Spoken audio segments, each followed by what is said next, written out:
Have you ever sat across from someone from the baby boomer generation and thought, why do they see the world so differently? Maybe it's the way they talk about hard work, or how they react to debt, or the way they hold on to stability like it's oxygen. You might assume it's just old-fashioned thinking, but what if it's not stubbornness at all?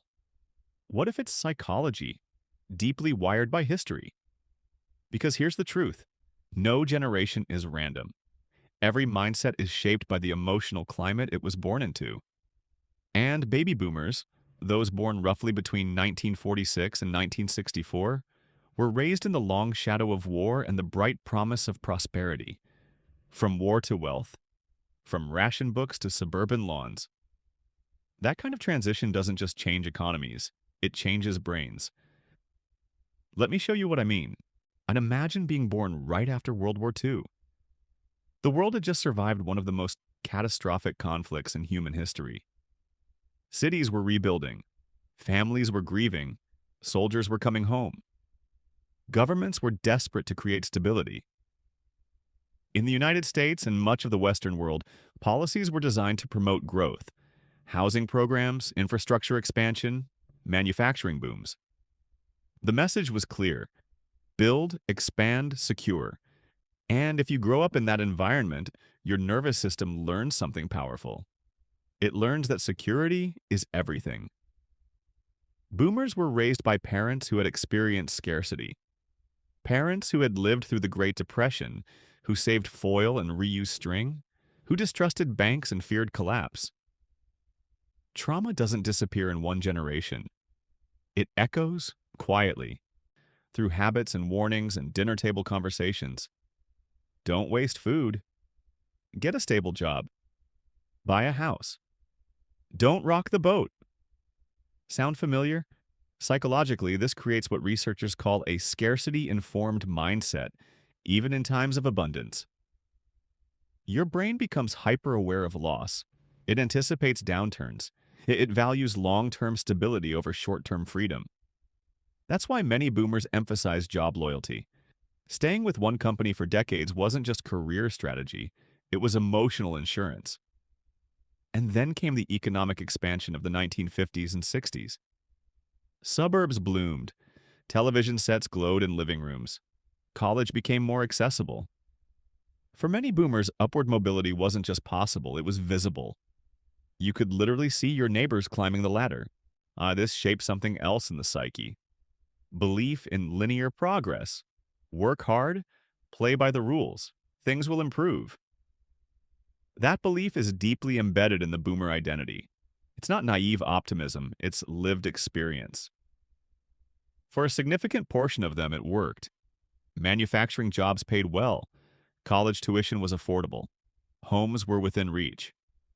So when younger generations say the system feels broken, some boomers genuinely struggle to understand.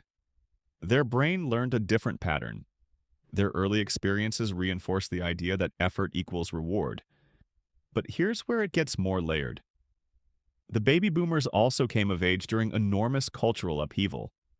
Civil rights movements, the Vietnam War, feminism, counterculture revolutions, assassinations, protests, the moon landing. It was a time of both hope and chaos.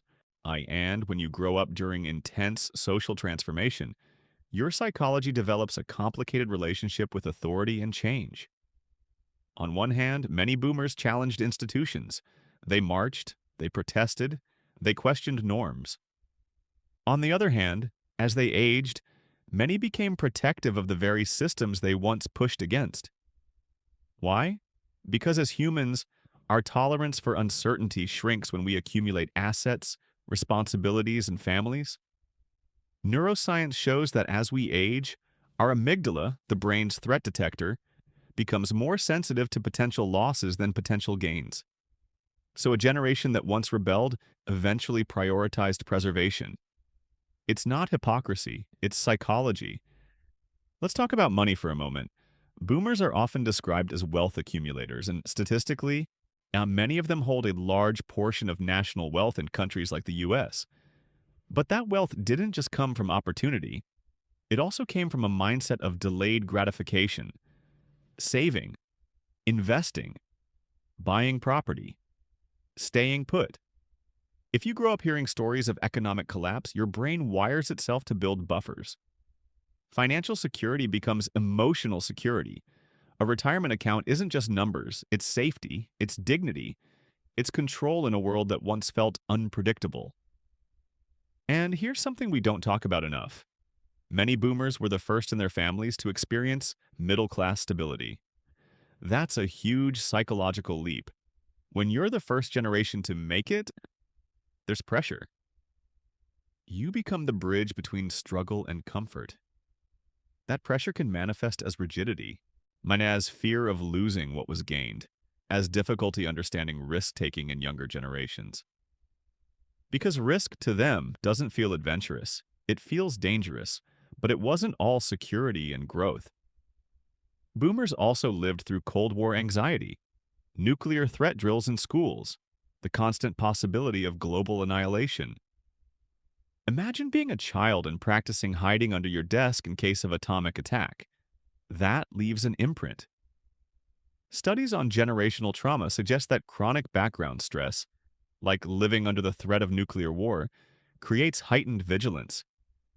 You learn to plan, to prepare, to expect that stability can evaporate overnight. So even in times of peace, there's a subtle undercurrent of be ready. Now think about how that contrasts with today's world of rapid technological change. The boomers were raised in an era of slow transformation. One television channel, rotary phones, letters in the mail. Information moved at a human pace. Then suddenly, in midlife, the digital revolution exploded. The internet, smartphones, social media. For the brain, that's not a small adjustment. Neuroplasticity declines with age, meaning adapting to entirely new systems requires more cognitive effort. So what younger generations see as intuitive, boomers may experience as overwhelming. And when something feels overwhelming, we often default to skepticism. It's not that they can't adapt, it's that their brain was trained in a different rhythm of change. And emotionally, there's something else. Boomers were often raised with stoicism, emotional restraint. Don't complain. Keep going. Therapy wasn't normalized. Vulnerability wasn't publicly modeled. So many internalize the belief that resilience means silence. That's why you might notice difficulty discussing mental health, or a tendency to minimize emotional struggles. It's not lack of empathy, it's learned coping. Their survival toolkit emphasized endurance over expression. But here's the beautiful twist. Every psychological imprint carries both shadow and strength. That scarcity-informed mindset, it creates incredible long-term planners. That belief in linear progress, it fuels perseverance. That stoicism, it can manifest as grit under pressure. That caution around risk, it builds stability for families and communities. The challenge, of course, is when these strengths harden into inflexibility. When preservation overrides innovation. When fear of loss blocks necessary change. Why? But the same is true for every generation. Millennials and Gen Z have their own imprints: economic instability, digital overload, climate anxiety. None of us are neutral. We are all shaped by the emotional weather of our formative years. So maybe instead of asking, why are they like that?